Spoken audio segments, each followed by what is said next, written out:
Fala aí, galera, tudo bom? Professor Carlos aqui de Geografia. Vamos hoje para mais uma aula online, beleza? Bom, hoje o tema é falar um pouquinho sobre os conceitos de Estado, país, nação. É uma aula importantíssima, não pule essa aula é extremamente importante. Vai cair na nossa prova, vai cair em provas de concurso, aonde você for, essa aula cai porque ela é extremamente importante, porque nós vamos abordar quais são os conceitos que faz de um país ser um país de fato. Então, já curte o vídeo já e vamos lá para a aula.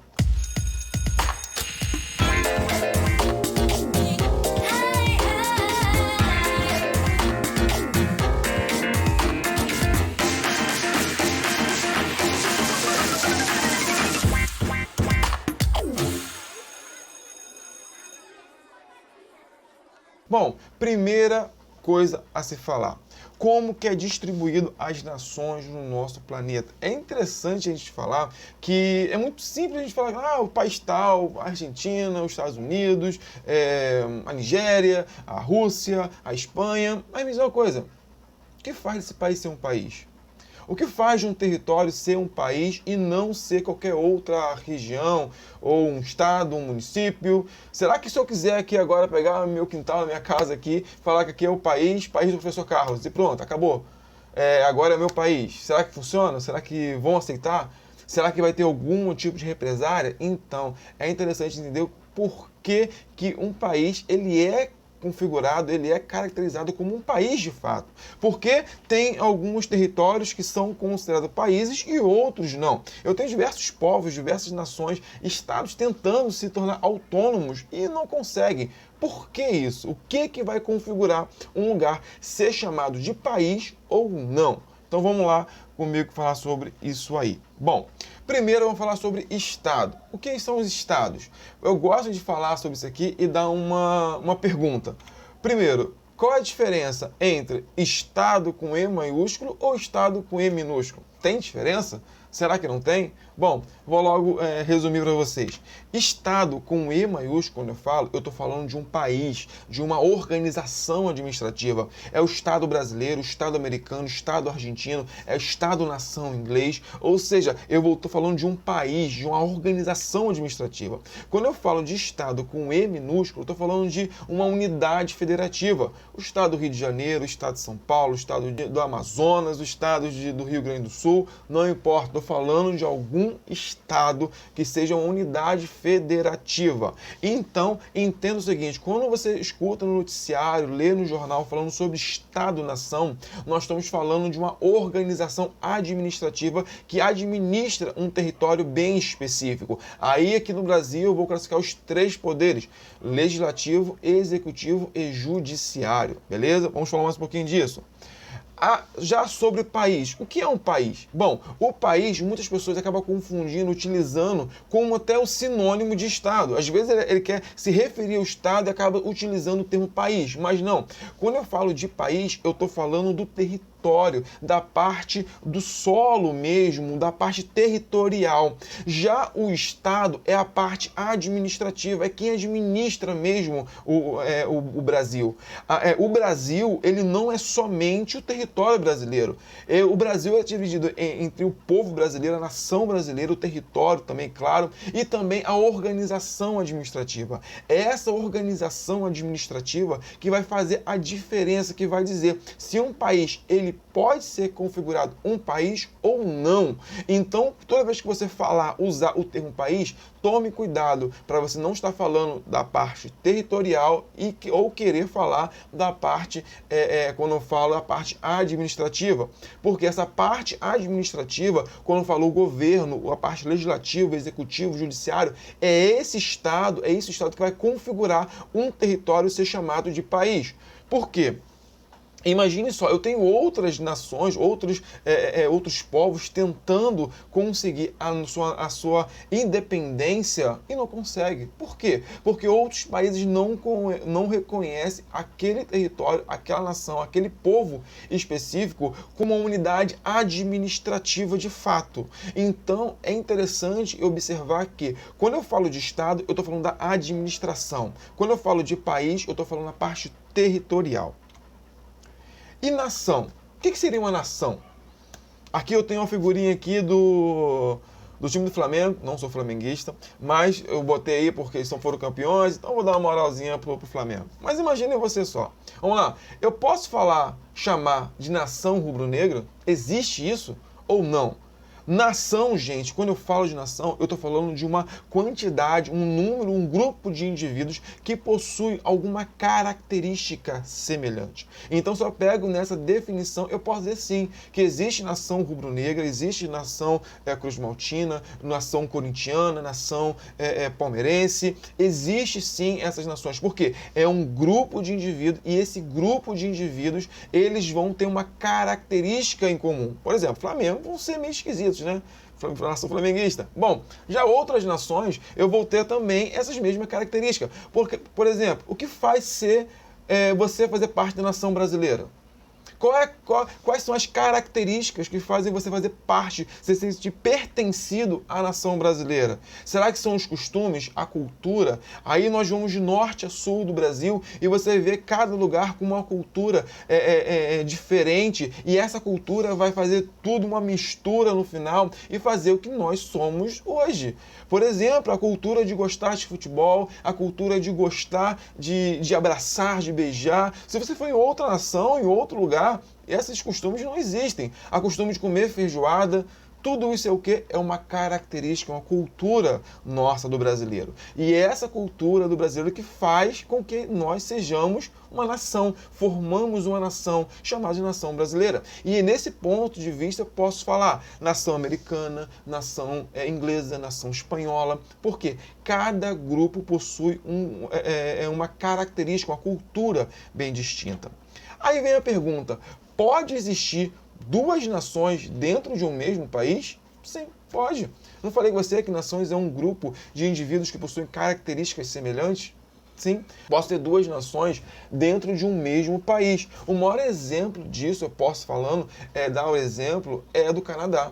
O Canadá possui duas nações no seu território e elas convivem bem, né? Não existe nenhum atrito, mas as duas estão buscando independência. Até agora não conseguiram, mas as duas buscam independência. Eu vou ter um grupo de indivíduos que são descendentes dos ingleses e vou ter outro grupo de indivíduos descendentes dos franceses. Esses dois grupos possuem culturas, religiões, possuem formas de viver o mundo, de viver no país deles, totalmente diferentes um do outro, onde eles não se veem, não se percebem como o mesmo país. Por isso, nós vemos o que é uma cisão, uma fissura entre essas duas nações, onde essas duas nações elas querem a separação. Se eu for olhar na história do Brasil, vai ver que diversos outros estados, regiões já tentaram se emancipar, se dividir em relação ao Brasil e não conseguiram porque por diversos motivos, ou por causa do conflito, ou porque outros países também não reconheceram esse território como um país, não reconheceram como esse território tivesse um Estado consolidado. Então eu tenho essa distinção bem grande, beleza?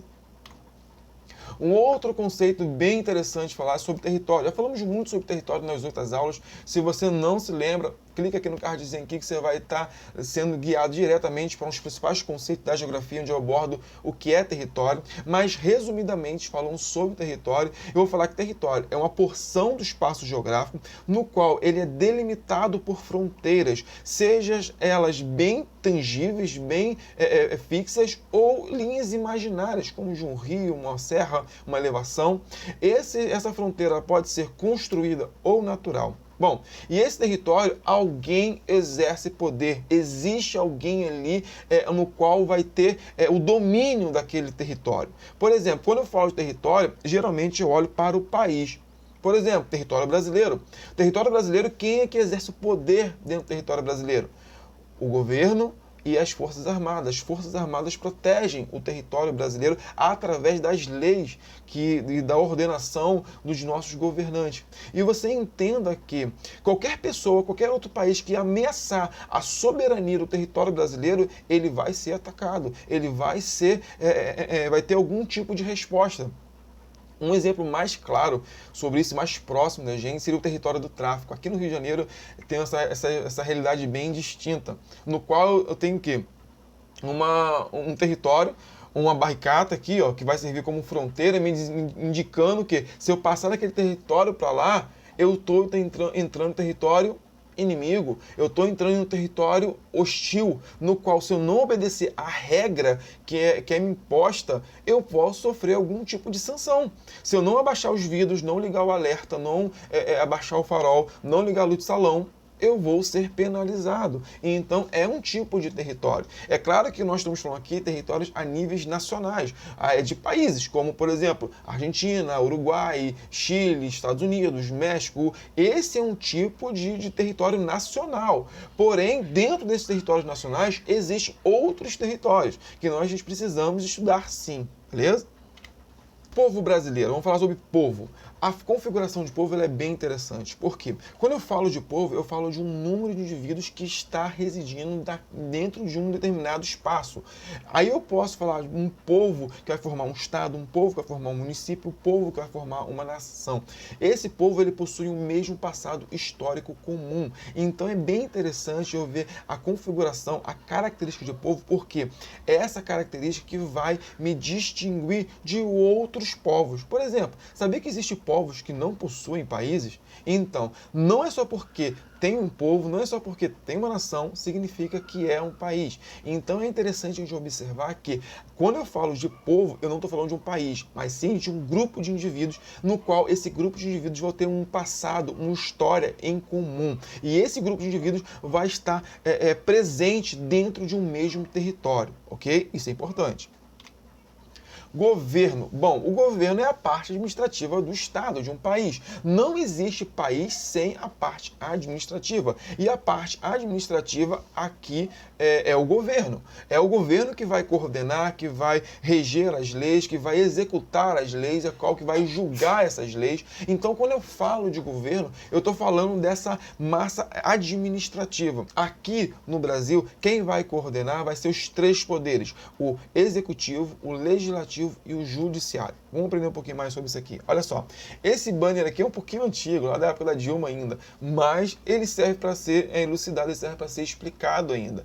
Aqui eu vou ter o poder legislativo. Esse poder legislativo ele vai ser aqui representado com um poder maior os deputados federais e os senadores. São do poder legislativo, vai ser o maior poder, pode-se dizer. Esse poder é dividido nessas duas casas. Enquanto uma ela acaba gerando as leis, acaba criando as leis, a outra vai julgar. Para uma lei ser sancionada, ela precisa passar nas duas casas. Essas duas casas precisam estar em harmonia, concordar com aquela lei para que ela seja válida.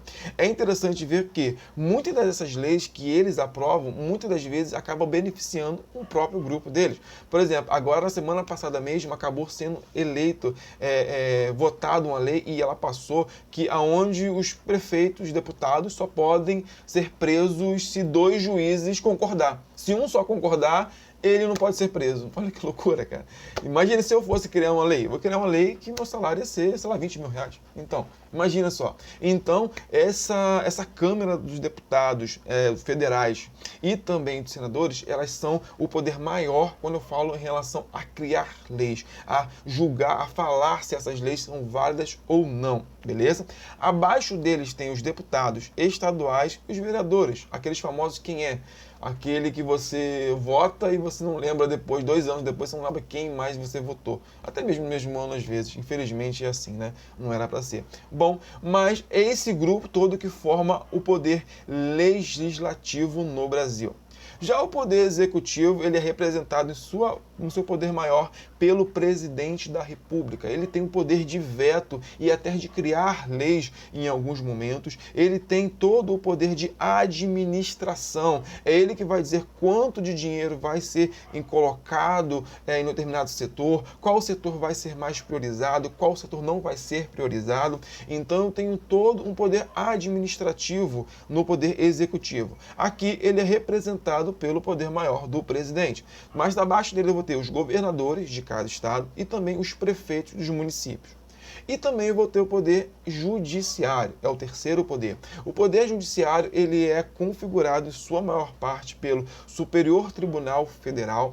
É ele que vai julgar todas as leis do Brasil, por exemplo, qualquer tipo de condenação, lei que o legislativo criar, é o judiciário que vai julgar, que vai querer que a lei seja imposta, e abaixo do tribunal eu vou ter os tribunais estaduais e os juízes. Lembrando que, quando eu falo de poder executivo e poder legislativo, quem coloca eles no poder somos nós, o povo, a nação brasileira. Nós colocamos, que elegemos, que votamos nele. Diferentemente do poder judiciário. Enquanto os juízes e os tribunais estaduais, eles são por prova, eles são por mérito, e o superior tribunal é por indicação. Então, eles não, você vai ver sempre um juiz federal sempre sendo ele. Só quando ele se aposenta, que no caso que vai ser substituído. Então, não tem um período mínimo de governo dele. Eles vão estar sendo até eles se aposentarem, no caso. Beleza? Bom, aí então, aqui, depois dessa explicação toda, eu vou ter a divisão aqui dos países em no nosso planeta. Repare que até 2019 eu tinha 197 países reconhecidos por outros estados e 193 países reconhecidos pela ONU. Por que pela ONU é menor e pelos outros países são menor? Lembra que eu falei com você? Para que um país seja país, ele principalmente precisa ter território, precisa ter uma nação, precisa ter um povo, precisa ter um Estado democrático e principalmente ser reconhecido pelos outros países. Se ele não for reconhecido por outros países, ele não é um país de verdade. Ele é um país que está tentando a sua independência, mas de fato não conseguiu ainda. Aqui eu tenho algo curioso. Eu vou ter 35 países no continente americano. No continente africano eu vou ter 54, no asiático 45, no europeu 49 e na Oceania 14 países. Esse paísinho pequenininho aqui, ó, tem 14 países aqui. Só vemos a Austrália aqui só, mas possuem 14 países aqui. Aí eu venho a pergunta que eu não quero calar. Existe Estado, existe nação, existe povo sem ser um país? Sim, existe. Tem vários exemplos. Estado islâmico, eu vou ter o povo checheno, o povo basto, o povo tibetano, o povo curdo, o povo catalão. Então eu vou ter um grupo de pessoas que se identifica, tem uma cultura, tem uma história em comum, tem uma língua própria, tem um território, porém ainda é dominado por um outro país. Aqui eu tenho um exemplo da Espanha, que tem um povo catalão aqui, ó, que eles estão há muito tempo tentando a sua independência, se tornar um país de fato, só que acaba que a Espanha, como é muito mais forte, muito mais poderosa, acaba impedindo essa separação deles. E também eu vou ter o povo tibetano, o povo curdo. Então eu tenho diversos povos hoje em dia no nosso planeta que estão tentando se libertar de outros países, mas ainda não conseguem. São povos que, como eu falei com vocês, possuem língua própria, possuem um povo, uma nação, uma história em comum, possuem até um território, mas não possuem um país, não é configurado como um país de fato. Bom, ficamos por aqui. Caso você tenha alguma dúvida sobre esse assunto ou sobre outros, coloque aqui que eu vou tentar te ajudar o máximo possível. Se for possível, curta o vídeo, compartilhe com seus colegas, vai me ajudar bastante. Também tem uma comunidade lá no Instagram, caso tenha interesse, vá lá no Instagram lá e mande sua pergunta lá, manda o seu ok, o seu oi lá, que eu vou estar falando contigo mais pessoalmente. Beleza? Que Deus abençoe vocês. Tchau, tchau. Abraço.